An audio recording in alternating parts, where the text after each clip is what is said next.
सबैजनालाई मेरो नमस्कार छ हैन।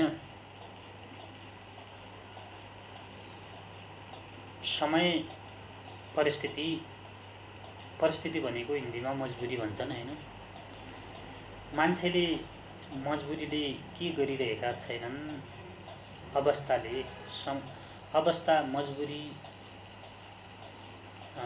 र परिस्थिति लगभग कुल मिलाएर एउटै हुन्, तर भाषामा फरक होला भए पनि हैन।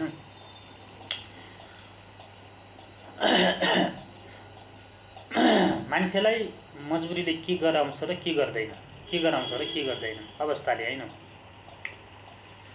संसारमा जे भइरहेको छ समयका हिसाबले सबै मजबुरीको कारण, तर कसैको इच्छा, साइड प्लान, भिजन होइन।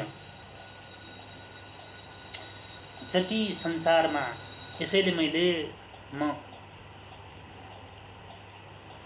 म आस्तिक हुँ, नास्तिक पनि होइन हैन। म ईश्वरलाई आस्था र विश्वास गर्छु, किनभने मान्छेको जीवन एउटा वस्तुसँग लडाउँछ। मान्छे बैरी होइन, मामला बैरी हो भने जस्तै कहानी हुन्छ। तर मान्छेको अवस्थाले मान्छेलाई के गराउँछ? अवस्थाले म पनि यहाँ बोल्नुपर्ने बाध्यता, मजबुरीले बोल्नुपर्ने बाध्यता हुन्छ।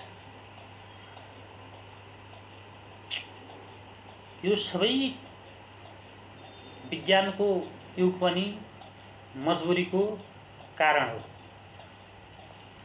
अवस्था जे हुन्छ घटनाहरू, ठुल्ठुला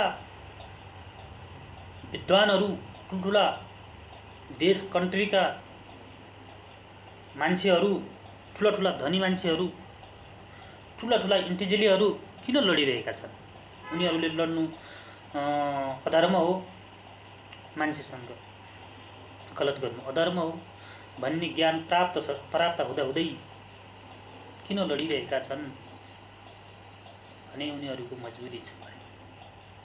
यस्तै मजबुरी छ मान्छेको जीवनमा। त्यसैले मजबुरीको अवस्थाले मान्छेलाई के गराउँछ, समय र अवस्थाले मान्छेलाई के गराउँछ थाहा हुँदैन। समयको पछाडिको रहस्य कसैलाई पनि थाहा हुँदैन। समयको पछाडिको रहस्य संसारमा कसैलाई थाहा हुँदैन।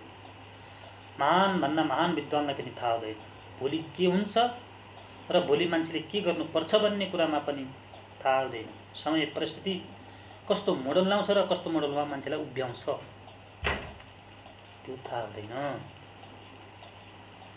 धन्यवाद।